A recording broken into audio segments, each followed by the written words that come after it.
akkasiisan sirbaa obsinee itti dhiisii guyyaa fidaa barisiisii sirbaan jiru takkitti biyyaan waasan akkami obsi jettaa.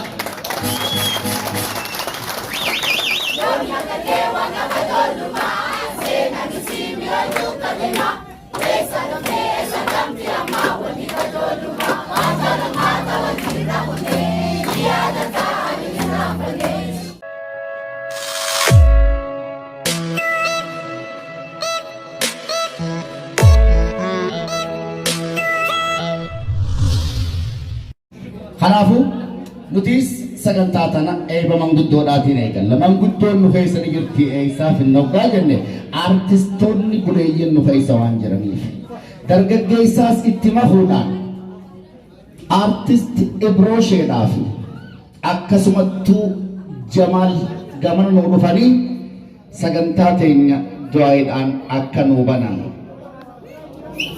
isaan hojiirra jiran. Kanaafuu wal eeguu dandeenyu waluma duraa duubaan Ibrooshe as bahe. Jamaal dargaggoo du'aayii gootos keessaa qabna.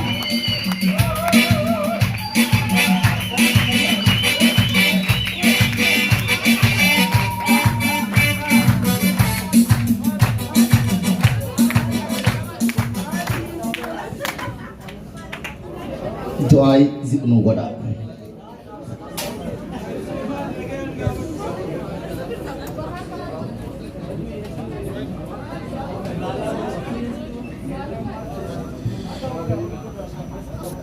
Ani kam bultan hanagaan nu bulche nagaan nu haa oolchu hamtu miila keenya jala haa qabu warreen buleeyyiin afran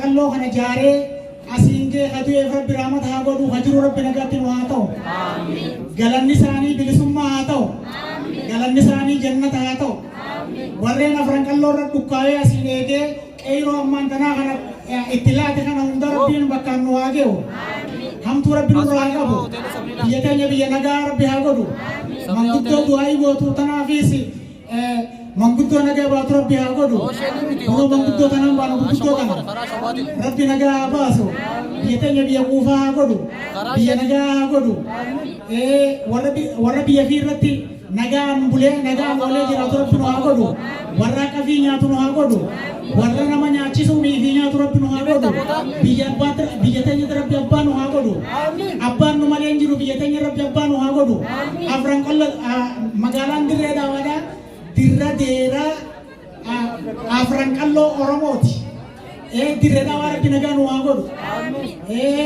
akkuma ammaan tana nagaan jiraannutti nagaa rabbi nu haa jiraachisu rabbi sinirraa haa jijjiiru rabbi sinirraa haa jijjiiru nama dirree fi rabba roobu rabbi sinaa godhu nama dirree fi nagaa bahu rabbi sinaa godhu nama namantu ina kana mara najjanne kana namaa yaadu rabbi sinaa godhu akkuma amma dura namaa yaaddanitti nama namaa yaadu sinaa godhu irra sinaa aansu hamtu rabbi sinirraa qabu kanurraa qabu rabbii bi akka subhaana rabbika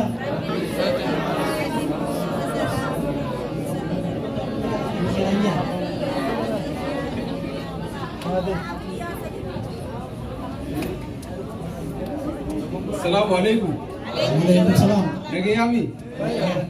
Waaqni Oromicha ayyaanni Boorana adeemtiin bareedumaa mataa dhagaarra bulee afaan agabuu bulee miila kophee keessa bulee rabbi nu haa baraaru. Laalaa insoo hamataa afagaara hama dubbata har'aa taamaa fi bulchaa mijaa maraa rabbi nu haa baraaru. Ibidda mistijaabadha mujabaa nama saamuu fi ajira nama yaamurraa rabbi nu haa baraaru. Barca bocolii fi saayee bocolii rabbi irraa nu haa baraaru. Kuasa kaangee dibicha gaangee irraa rabbi nu haa baraaru. Rabbi irraa nu haa baraaru. Rabbi waliin nu haa galchu. Soomana as deemu kana warra nagayaan soomanu rabbi nu haa godhu. Rabbi nu haa godhu. Waa hundumaafuu rabbi waliin nu haa galchu. Rabbi waliin nu haa galchu. Rabbi izzati. Inni na jalaan jenne beekaatiin jalaan jenne. Tole harka namaa naa geggeessa. Afaan zabanaatiin walitti makeeti Booranaa fi Boorantichaas dhaqee tokkummaa Oromoo kan ammaan tana jirtu kana du'aayiinu haga Booranaa geessee gad deebite jechuudha. Galatoomi jennaan fuula durallee si galateeffanna Ibroosheedhaas akkasumatti. Artistoonni keenya gurguddoon kan magaalaa kana keessa wajjin jirruu fi kan gubbaa dhuftan akkanumattuu gaazexeessituu cimtuu artii tana keessatti sossoina guddaa godhaa jirtu. Sirba mataa kiyyaa baaseetiin jira. Odoo abbaan qeerroodhaa mana hidhaa jiru immoo sirba kiyya gad hin dhiisu ni hafa malee tan jette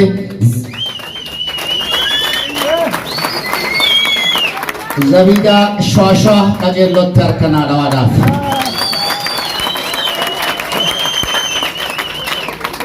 Galatoomi jennaan. Kanatti aansuudhaan artistoonni keenya buleeyyiin kan akka Ahmad Ibrosheedhaa, kan akka Ammee Xiqqoodhaa, akkanumattuu kan dargaggeeyyii kan amma as nu keessa jirtan akkasumas abboleettii ta'e tan bakkayyittuu yommuu silaa wantoottan akkanaa tan biyyoolessaatuun qophoose baasii mataa isiitiin iddoo marattuu aadeeffattee kan hojjette argamtu haadha hundaa jaaniini akkasumas maadiyaa ganda keenyaa bagan hojjette argamte galatoomii nu ulfaadhu jennaan. Jecha garaagaraa kan gumaachee arrallee sagantaa tanaaf walitti kan nu qabee toora kilippii 42 kana chaggooyyee qofaan kan nu gumaache akkasumattuu diraamaa 22 geeba aadaa Oromoo keessatti akkasumattuu direedhaa bakka bu'ee ispoort koomishin qopheessee akka biyyatti Maqalee Dabra Taaboor akkasumas Hawaasaa irratti geebaan goobaan mirgaan geeba fudhatee aadaa dirree dhawaadhaatiin kan asitti deebi'aa ture gumaacha olaanaa godhee arrallee sagantaa tana mee hanqaan danda'utti artistoota buleeyyiidhaa fi kan amma jirus walittiin qaba jechuudhaan carraaqaa kan jiru artist Khalifaa Muhammad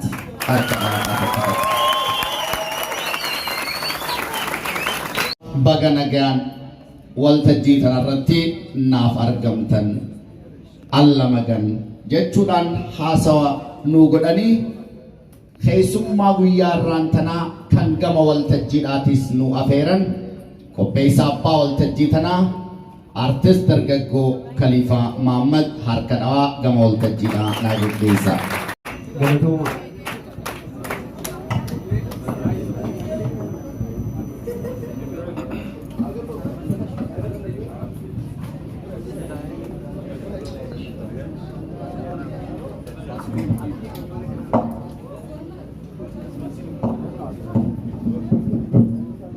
Galatooma hundi keenyaa'u dhimma artiitu waliin nu qabee waan ta'eef artistoota buleeyyii fi dargaggeessa ammaan tanaa akkana walii qabuu keenyaaf hedduu gammachuun na dhaga'ame baga nagayaan dhuftan.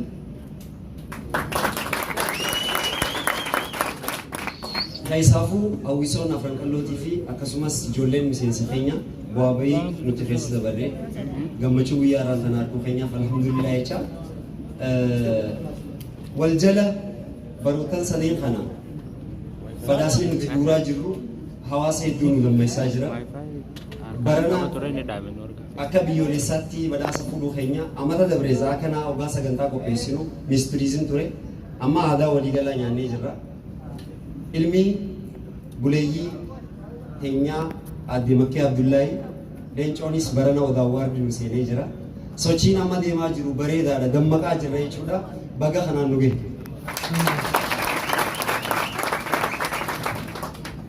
Kanaaf artistoota gurguddaan nu jidduutti argama waan hedduu hin dubbadhu isaan anaaf fakkeenya.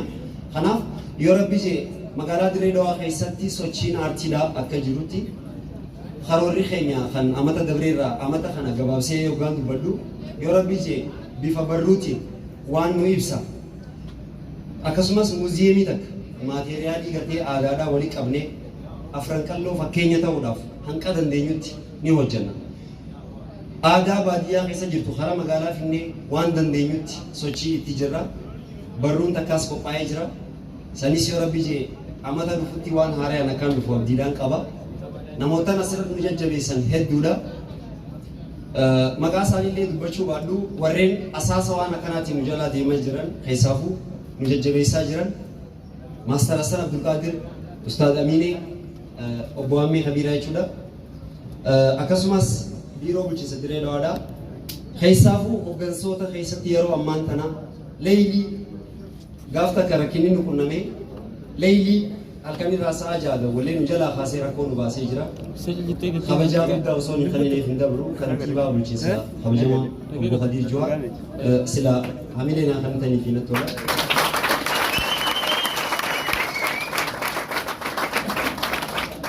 Biiroo dargaggoo fi ispoortii fi biiroo aadaa fi turizimii akkasumas hooggansa biiroo bulchiinsaatis Obbo Shaakir Ahmad nu jidduu jira. Isaanis warra qaamaa fi silkiidhaan eessa geenyee fi akkam geenyee nu deeggaraa jiran akkasumas miseensa dadhabee ifadde osoo hin jenne aartii tanaa siingeef galatoomaan ja'a warra mata dabre nu wajjin waan kana kabajee abdoota bitee fa'aa nu gobanaa fa'aa osoo arraan kana nu wajji jiraatne gammachuu keenya bakka isaan hin jirretti kabajuun keenya qalbii nu cabaa fuulli rabbiitti haa tolu jennee isaan eebisna du'aayii goonaa fi haasawwan dheeradhu kana haasawni keenya yoo rabbii jee bal'inaan hojiidhaan kan waliin dhufnu ta'a. Qaama nu hedduu galateeffachuu qabnu keessaa barruu aadaa Harargee jedhu takka barreessinee nama sappoorti nu godhu dhabnee osoo caca'aa jirru bitta bishaan anaatoo haraabilatti fudhata jee wacii guutuun hin danda'a jee waada nu seenee jira galatoomaan jiru.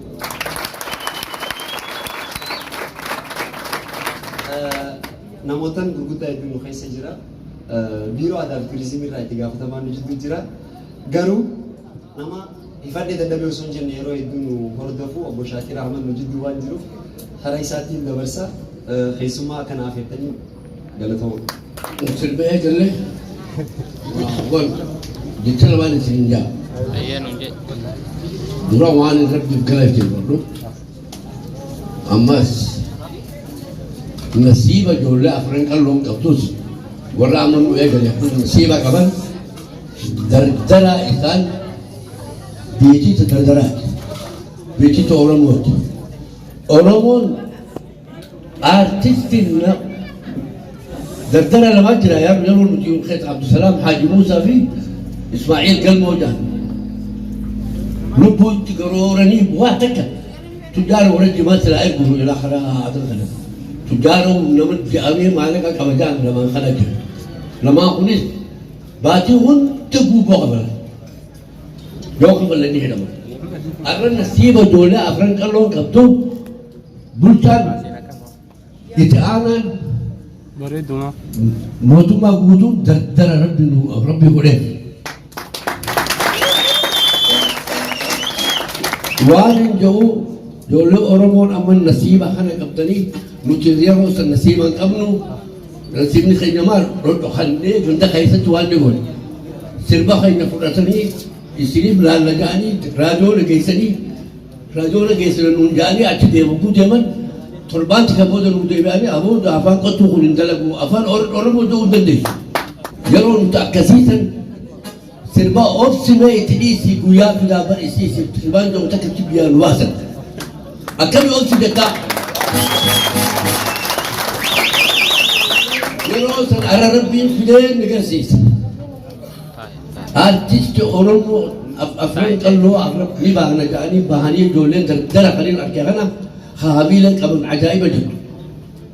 Isinis jabaadhaa biyya teessan jirtan if jabeessaa yoo manguddoon hoogganoonni isin jaaruu hin dandeenye yoo isin hin jaalle akka keenyatti ganda dhokannee sirbu daldalaynee ganduma keessa taphadhaan nu jaalna raadiyoo dhaquu hin dandeenyu. Afaan qottuu kun jabaadha.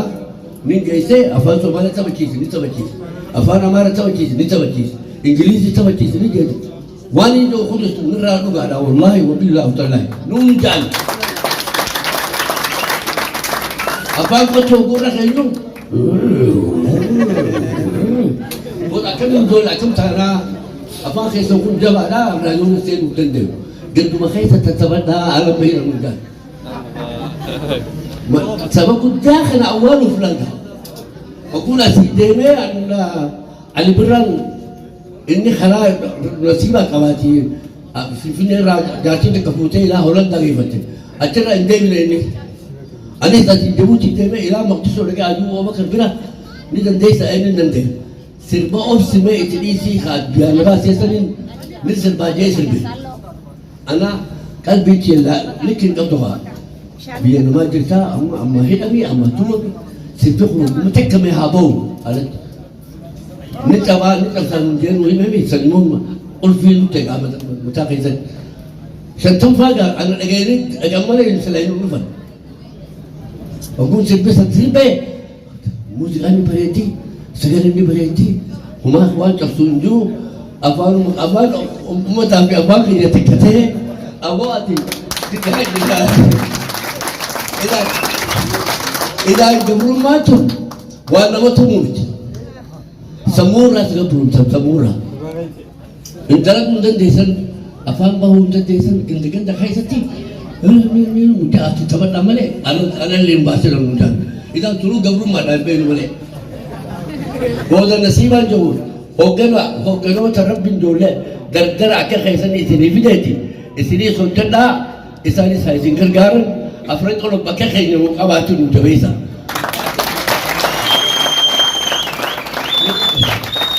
Du'aa'ii wajjin nu du'aa'ii isinii godha insha Allah.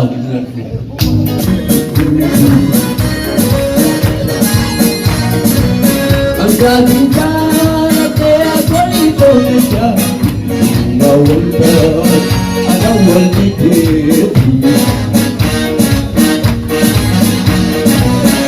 sharingati ya belayati jalan sirbi beredami sari khadrati sharingati sari khadrati ya dan nahi tebalin kale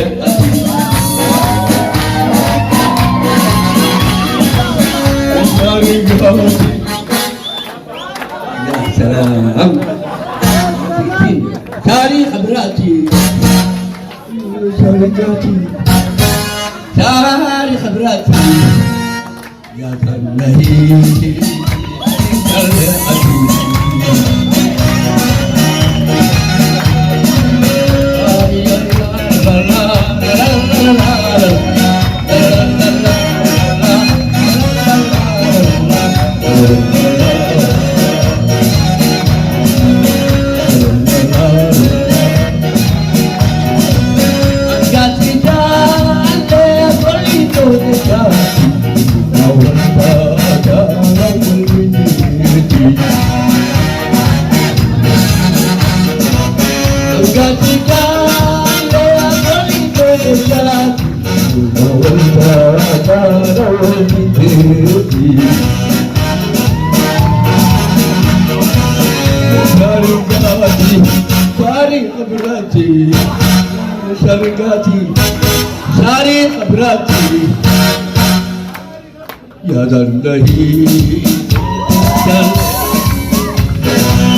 Sari khabrati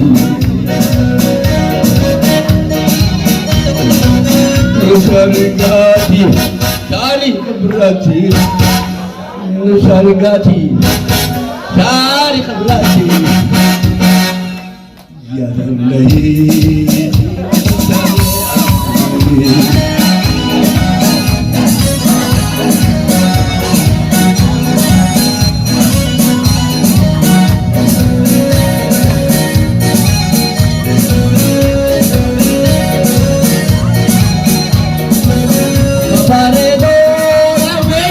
mafeti Itirkato Antara Eki Babaredo Lamentu mafeti Itirkato Antara Eki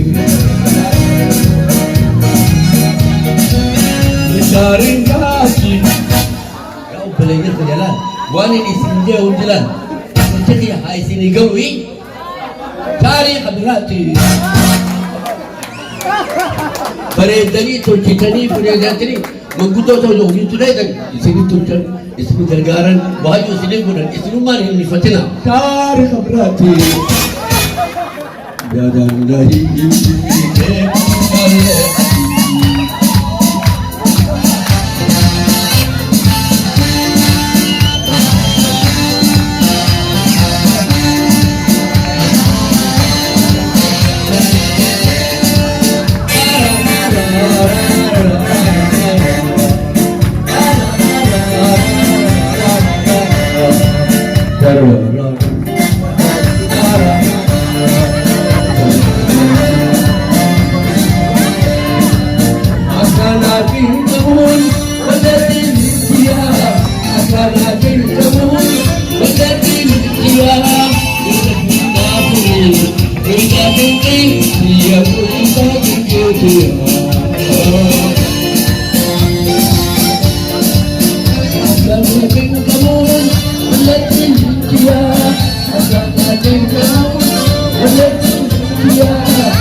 Galatoma dhufee isaanii nu deebisa.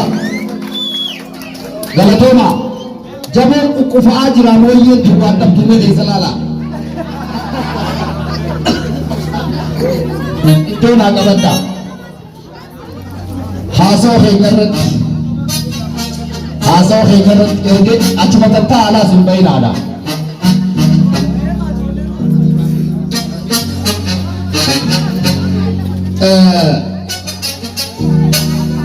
Wanti amma ijoolleen asiin nu dhaleessite tun haala salphaadhaan miti kan hojjetamu.